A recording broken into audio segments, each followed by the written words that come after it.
sê, goeiemiddag, lekker dag hier so by Johannesburg hier vandag. Ek het 'n legend hier so vandag, and we're going to go over to the British now, the English. Hier by die Koekse, Uit Die Koekblik, and we have a legend of rugby that is part of this journey of where we're going with the Koekblik, the magic that's inside there. Today we've got Warren Hickinbotham. I've had the honor to play some rugby with him. We played Vits together. He was a prop, I was a wing. In any case. No, he's a brilliant rugby player, and it's such an honor to have you here. Warren, welcome to Uit Die Koekblik. Cooks, thanks for having me, man. Good to see you again. Thank you very much. Warren, let's start. There's so much to talk about your rugby and where you come from and everything. But let's go back to where the Joburg boys all come from. And I know there's a big rivalry around who's got the best schools. And I think when people are watching this, they're going to obviously go, oh no, But please tell us. Thanks, Cooks, and that actually leads into a story I want to tell you later. But so I was at St. Stithians. So we fought the good fight against St. John's and Kes and all of the likes. We played Monash. I say played because I never got too far on that field, but we tried to play against you guys. We played Affie's Pretoria boys, the Joburg Pretoria League, and that's where the love for rugby started. What an honour to play for Saints, eh? No, it was lovely. It really was. I mean, as you all know, you get that first team jersey, and it's really something you fight for at school. 100%. So it was a great time. Yeah. What's actually interesting, a few years back with my powerlifting, one of my first events was at Saints as well in one of their halls, and it's just absolutely stunning. And we had the festival also, so that in the early days there were no other festivals. There was no Kes Festival, St. John. It was only the Saints Festival, and it was so it was a prestigious thing to be selected to play for the festival team as a Saints boy, but then also for other schools to be invited to play. It was also. But tell me now, the Saints Festival, it's quite big now these days. And I know that there's a lot of festivals going around, so there's a bit of a tussle to get teams to come play at the regular stage. Yeah, it's an interesting one because despite suddenly there's all this competition.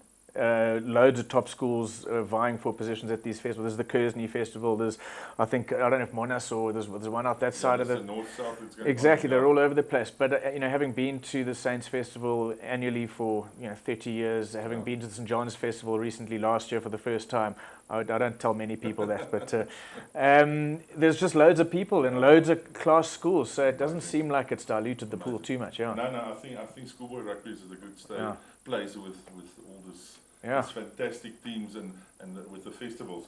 So you went to a Midrand campus, and I hear you're the founder of that club when you started playing there. Yeah. So I wasn't much of a scholar at school, and so I didn't really want to pursue a university career. But my grandmother on her deathbed said to me, I need to go and study. So I was like, okay.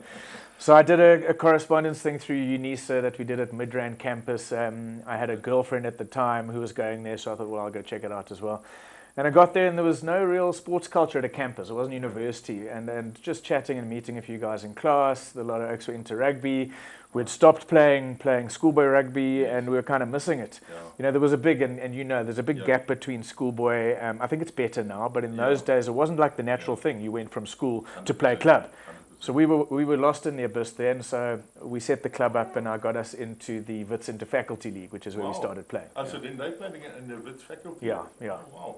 And how did you guys go? Yeah, we did okay. It was more about just playing again. We were so happy to play. But we had a few good players, so we had some standout performances.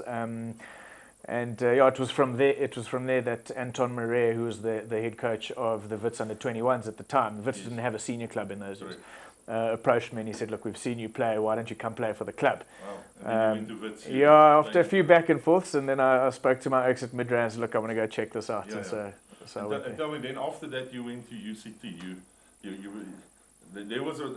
Is there a big difference coming from Joburg rugby to Cape Town rugby? Would you say there is a different culture? Yeah, definitely. I battled to kind of find my fit in Cape Town when I was first there. I wasn't at UCT. I was studying through Damlin up here and moved down to Cape Town because I had lots of friends there, so I wanted to do my final 2 years there. And then I naturally went to UCT where some guys that I knew were playing. I met Takunda TK at UCT. That's where we first met. He was playing there. Gobani Bobo was playing with us at the same time. He became a Springbok, as we know. Fantastic. So yeah, but it was different. It was very different, and I didn't know anyone, so it was difficult to kind of acclimate. So I moved around in a few clubs before I settled. Yeah. Okay, and then you went to Hamilton's, and where you were actually in captain as well at that stage. Yeah, so from UCT, I didn't find it my home personally. You got to have the fit. No, you need to find. And then I was looking around, and one of the other guys said he was looking at this place, Hamilton's, which is the oldest club in the Southern Hemisphere. Wow. And I went down there, and it was an easy sell for them. They agreed to pay my petrol, so I moved. I was a student, so 250 rand a month into my petrol account was lekker. So I went across there, and I ended up the captain. Wow. Yeah. And did you guys have some success in the place there? How did it go in the years? Well, we took 114-0 against Villages, where Tox van der Linde broke my ribs. So we didn't have success in that game. But yeah, you know what I liked about Hamilton's, which was really, it reminded me about my days at Vits. It was really a social club. Yes. We played to win, as anyone does on the field, but it actually didn't matter overall. We were all just playing, and there was a lot of gears. And as I said, it was difficult to find the home, but when I found that, it was the home. So to answer your question, some successes, not so much, but I'd say on average, But success is not always measured on the fact that how many cups that you win. Sure. Because in 2001 you came to Vits, and that's where I met up with you as well. Yeah. And I mean, that was a stage when Vits was really struggling. We were rebuilding, weren't we? Rebuilding, and we were literally putting bricks together. And although there was a lot of losses, I think I won't change that years for anything. No, and you know what? If you look back, there were some huge wins as well. We won the Pirates Grand Challenge the one year at Ellis Park. Against Pirates, against Wanderers. Yes, so we had some big wins. We took some losses. Again, if I had to do a count, I don't know the numbers. It would probably 50-50. Yes, which is not a terrible record, but some of the best years of my life. But it's just got something around it. It's just for me coming as an Afrikaans boy coming in there, and it was just this diverse culture with different players. I think that's so good for anyone's rugby. Is because you're not getting used to one type of rugby. You are getting used to different guys coming from different angles, and I think Vits was just that type of club to just say come in and be part of that. So. Yeah, absolutely. I'll jump into a story there if you don't mind. Yeah, no problem. So when I first throughout my school years, Saints, as you know, is bred to hate St. John's. Yes. Thinking back, it's not that healthy. We probably shouldn't be quite like that. But it was just what it was. It was a big rivalry. And this one guy specifically from the under-13 age group all the way through, we played against each other in the A teams all the way through. And you'll know him, a guy called Graham Greene. Oh, yes. The Snore. And I hated this guy. I mean, more than I hated St. John's, which I hated. Correct. I hated this particular guy. And we had this head-to-head rivalry throughout the years. And to the point in matric, their centre, a guy called Grant Dutton, came at me. We were playing at St. John's, and I was playing 12 in those days, and I hit him, but I didn't put him down. But I had him by his leg, and he was kind of hopping, and then he offloaded to Graham, and Graham went and scored. Graham had come off the side of the thing, and then as Graham was jogging back, I was lying on the ground, and he said, "Nice one, speed bump." And since that day, to this day, some people still call me Speed Bump. Wow. So that's how much I hated this act. So then to go back to an Anton Marais said, come from Midrand, play for Vits. And I arrived at Vits for my first practice, and sure as shit, there's Graham Greene. Yeah. I thought, oh, God. I hate this act so much. And he's the first, and as you know, we are all some of the best friends today that you could find. Fantastic. I mean, the names of Graham Greene and Steve Jurisic and Mark Barnett and Sumo, all the guys was just amazing guys that came together. John T. Trevor Krause. I mean, Trevor went very far. Probably one of the best players I think I've ever played with Trevor. But one of the cleverest scrum halves that I played with. So. Which was hard to say because I then went from centre to scrum half. So I was competing against him. You saw how good he was. You're like, come on, man. But now Graham Greene, I mean, he went on to I think it was, I don't know if it was beforehand, he was with Gladiators. He won the MTN Gladiators back in the 90s, I think it was. Late 90s or early 2000s, and early 2000s, I think. you know, they had the contestants on it, and he won it. Yeah. He also played for the Rhinos, which is the South African rugby league team. Correct. Yeah, hard bastard. Yeah, and I ended up later years having as a coach with my power. Yes, of course, of course. What a man. So, apart from the rugby years, you were a family man. I mean, I hear there's a bunch of little Warrens running around. Yeah, I've had a couple of families.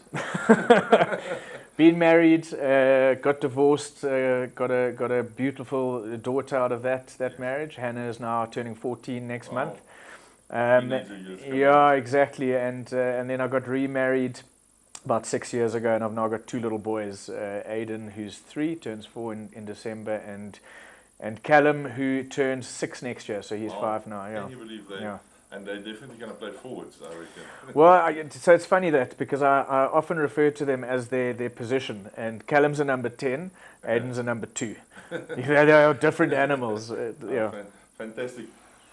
In the years that you also played, there was a stage where you became sub-unions, part of the Lions sub-union side, what they would call it in today's time, the platteland, for people that don't know it. But obviously the Lions don't have a platteland, so we would have a sub-union side which then compete. And you went to Krugersdorp, my hometown. We did. 2005 and 2006, played it for 2 years with you. Yes, correct. The thing that stuck out there, I was a scrum half by then, in my kind of positional. So in under 13 hooker, in under 15 centre, beginning of Vits centre, and then ultimately scrum half. I wish I just started at scrum half. Yeah, you should have. Yeah. We played that tournament out at Pretoria. Yes. We won the tournament, beat the Sharks in the final minute. Games. Greg Mitchley kicked over that final kick to win it for us. Yeah. Fantastic. But that's very hard rugby, and I mean, I always tell people that if you haven't played against a Northwest, and that Okies come from the hard side of Northwest, they come for you. I mean, that guys don't stand back. It's definitely another level. You know, you play club, and there's a certain level, and then you play some good teams. So in our days it was Ra, the UJ today was then Ra. They came hard, you know, and you'd play Potch Police, different levels. So it was always a step up. But then when you put that provincial jersey on, and you got Oaks, as you say, from the corners, it gets infinitely harder. I think it was then that you start realizing, you know, the step from there to like full-on Lions and ultimately Springboks, because you know, we all had Springbok dreams, and you play that a bit, and then you bump into Mark Andrews in the shops, and you're like, well, that's a different game. I'll stick to Vits. I'll stick to this. I'll stick to Vits. But that was for me was very profound in that years with the sub-unions. It was a really hard rugby. I mean, the Sharks, extremely strong, Northwest came strong, and that was so nice. And even the Limpopo Villa, I mean, that Oaks would arrive. I don't know if you recall, we arrived there. At the venue, and they arrived so late, and this Oaks was all having a doppie coming in there, and we all laughed at them, and we played against them in the finals. That's it. That was in the first. That was in 2005. Yeah. 2005. So that Oaks didn't stand back for anything. So that's a nice thing about it. Tell us a bit of a few big moments that you recall from your years. I mean, there must be quite a few that you've got. I mean, so that year I played at Ellis Park twice for Vits. The first was against Pirates, just a kind of, I think it was just a normal league game where we got the opportunity. But then that final against Wanderers, where we were battling in the first half, and then just through some strategic changes, positional changes. I started at centre, then I went to scrum half, and we then just kind of picked up our game in the second half. And I don't think we had the belief in the first half, but we turned around. We were behind, and we turned around to come back. I'm not one of these guys that remembers the scoreline. You speak to Gareth or Goodwill about that. Those oaks will know exactly what the score was. But it was a deficit, and we managed to turn around. How we did that, I don't know. But that was probably one of our biggest moments. The final whistle where Greg kicked it over when we were playing Lions versus Sharks. I mean, it was just... And as it was a hard game, so if that game had gone on 2 more minutes, I think I would have died. But that was very, very hard. The Wanderers game, what was interesting for me was Wanderers and us were just on so much the same level, and it could have gone anyway. Even in the league before we got to the final, there was It was hard games. I mean, there was really nothing to call on that one team is better than the other. But I don't think we ever lost at Ellis Park because we played Elders that one year. I'd had my knee done, so I wasn't playing. I was in crutches in the stands. Solly didn't call you on your knee. Exactly.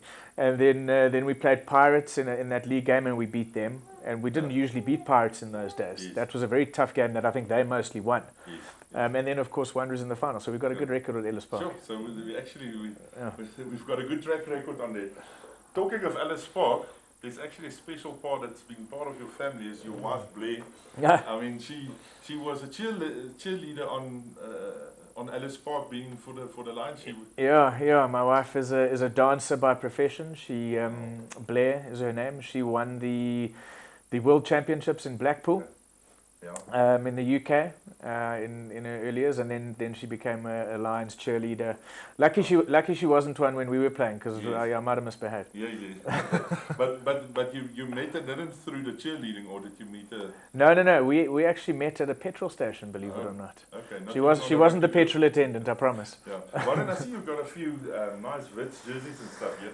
Maybe you can share some with us here as well. So Cooks, I've you collect these, right? And kit as a rugby player, kit is always special, you know.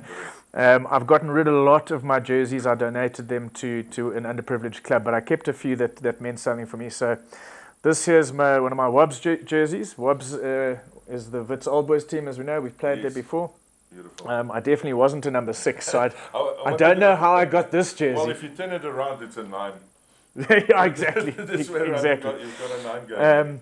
So, I mean, Wobbs also just illustrates, you know, how much we all love the game at club rugby. I mean, the Vits Old Boys. So once you can't crack that first team and your knees are broken, you play Old Boys rugby. And it still goes today. I mean, my knees are so broken now I couldn't play. But very special. We went to Botswana with the Wobbs before. Played in what we called the Cuddles Cup, which was a memorial for our friend Lux's dad who had passed away, Keith Watley. Yes. Then we've spoken a number of times today. That's the jersey where we won the final at Ellis Park. It actually shows you against Wanderers. 2006 was a busy year that year because you played in the final and as well on the sub-unions as well. Played 13 in that game. Started at 13 and ended up at scrum half. Then of course here's the jersey that we won the final in against the Sharks. This will belong to one of my boys one day. Yes. They'll have to fight over who gets the match jersey and who gets the practice jersey.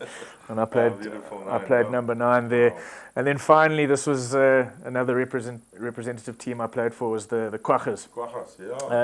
Interesting story behind this one is I didn't make the side. And so it was. I think they were playing on a Saturday or what have you out in Ermelo. Okay.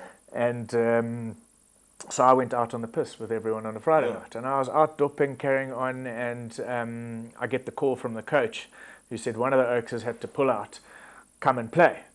And you'll know me from Vits. I was never the fastest on the team. I was nippy, but these Oaks put me on at 11. Well, that helped maybe for the fact that you would. And I was so hungover. It was one of the toughest games I've ever played. The ref was one of the famous South African refs, Marius. What was his name? Anyway. Yeah, that was. But who did you guys play against? Can you recall? I actually can't. I think it might have been the local Ermelo side. Yeah, sure. Tough boys. Yeah. But it's also it's nice where you look at the jerseys, how you still see the stains, and you don't really want to lose that. That's part of what. Well, I wasn't playing fly half that day. I got involved. was that one tackle at least that came through on the? It was probably me being tackled rather than me making the tackle on that day specifically, if I remember. So what I need to ask you, and I need to have this now in my story, is that you scored one of your greatest tries at Vits University. I know where you're going with this, Cook. Okay, so please just tell us about that try. So playing centre, we're playing at Vits. There was a line out on the opposition 22. We were on attack. The ball went quickly down from the lock. I think it was tapped down into the hands of a particular prop who was looping around at enormous pace. Yeah. Might have been you, Cooks. It could be. In fact, it was you. And I saw this happening, and I was at 12. So obviously you were running around that way, and I came on the angle, and you just smelt me at the right time, and you popped it, and I went straight through under the poles. Yeah, it was just like precision. It's one of the great tries I remember scoring, and it was you and me. Yeah, it was absolutely fantastic. I remember that whole situation as well, and it was just everything just worked to the right. It was just the time, and it wasn't planned. I think it was actually messy at the line out. Yes. It ended up in your hands. Yes. And then just for some reason, I kind of saw that happening, and you saw me coming, and it was perfect. But it was like an open gate, and you scored that try. What a brilliant try! So would you say that forwards got more skill than backs if you? No, you don't do it. Well, judging by the numbers of forwards that play on the wing a lot. So now we're sitting with Vits being back in the main flight, being in Varsity Cup, being part of a lot of things. Where we both came from, the place where Vits was down and out. There must be a bit of a proudness in all of us by the fact that we got Vits back to that. But although I do think the youngsters won't know that all of this happened, and we went through a time where we literally were struggling to get the lights on.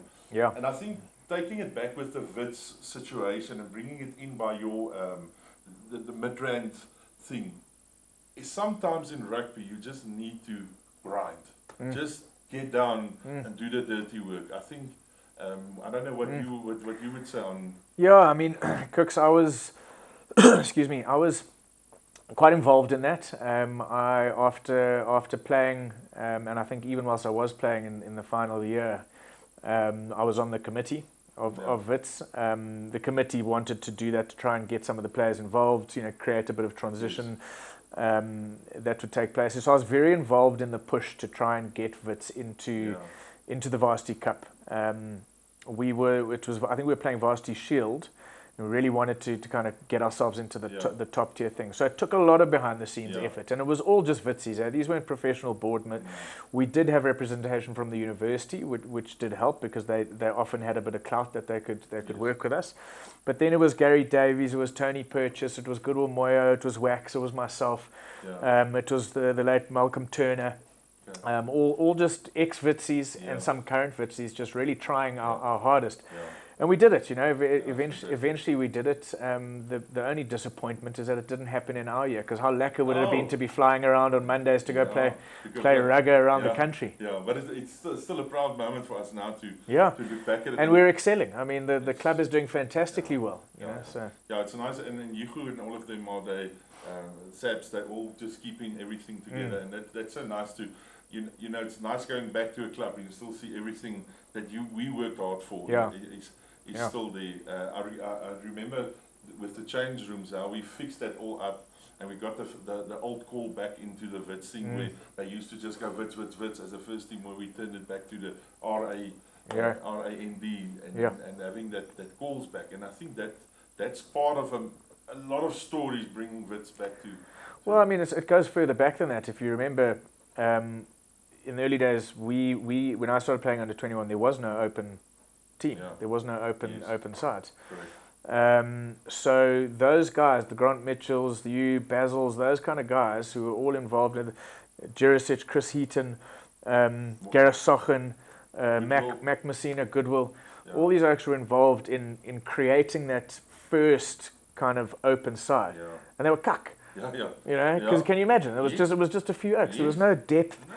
And it was hard times that ground us through that to where we were fielding, thirds, fourths, every weekend, and ultimately Varsity Cup, and really challenging for the top spot. So that's amazing. Started a long time, 20 years ago. I'm talking.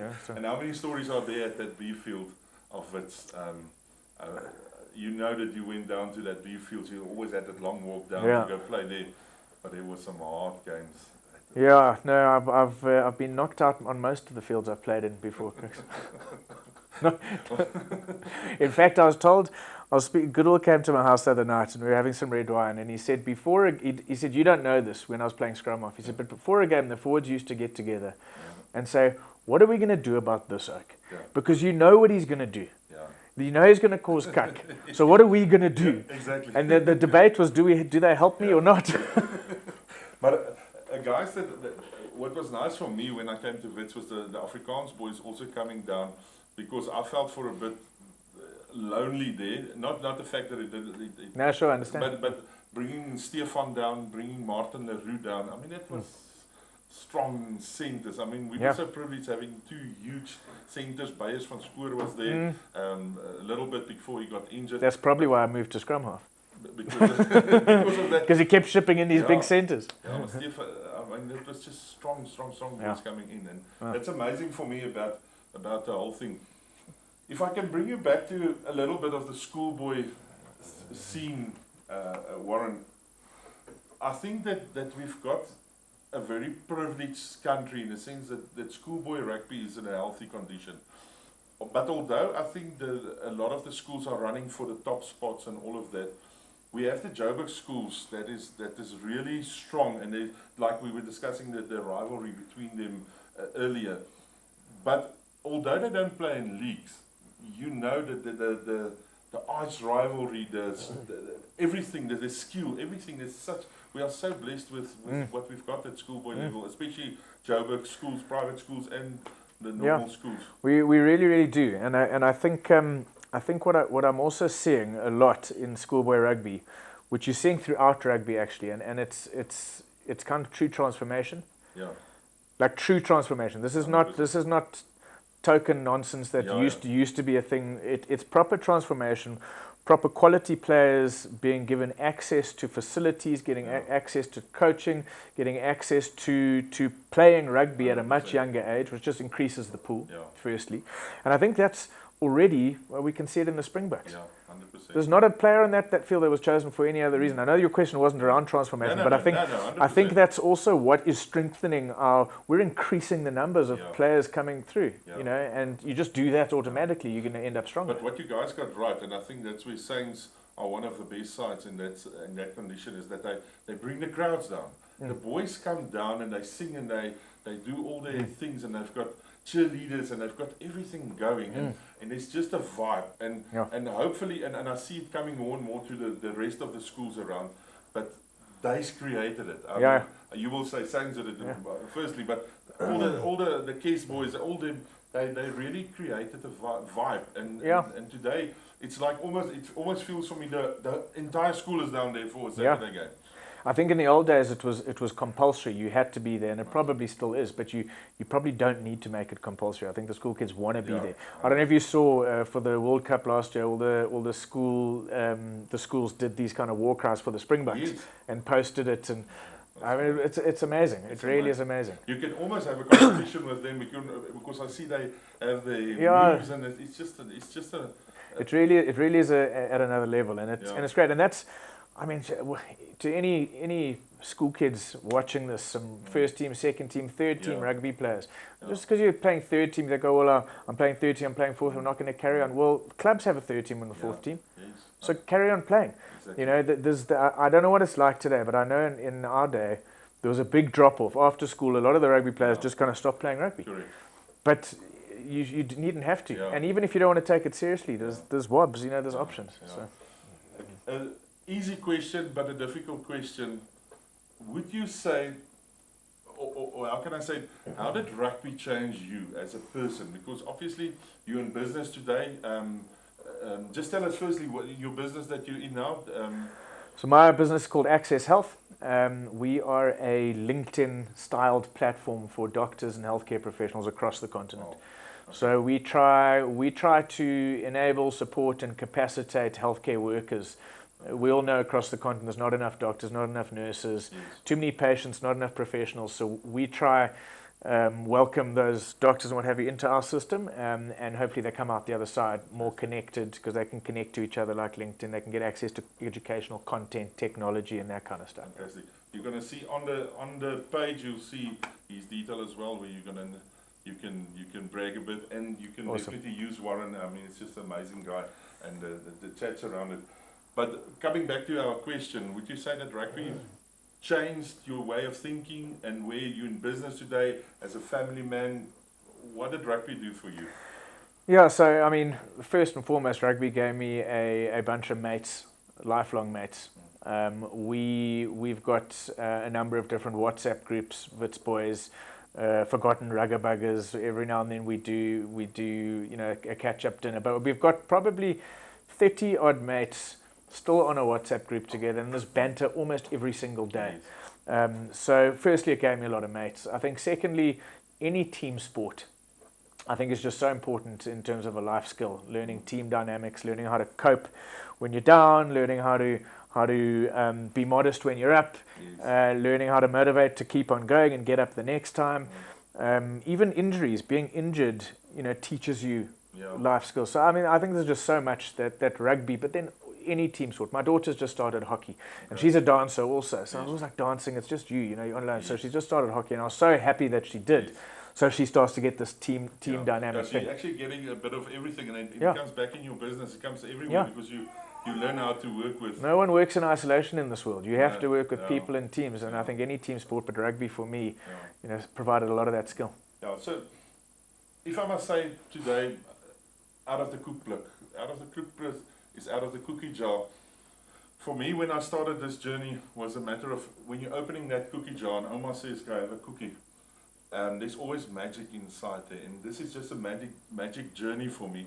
And bringing me to my koekblik moment, of die koekblik oomblik, is for me is the fact that seeing what you have done for rugby as a person, you are a true legend for what you did.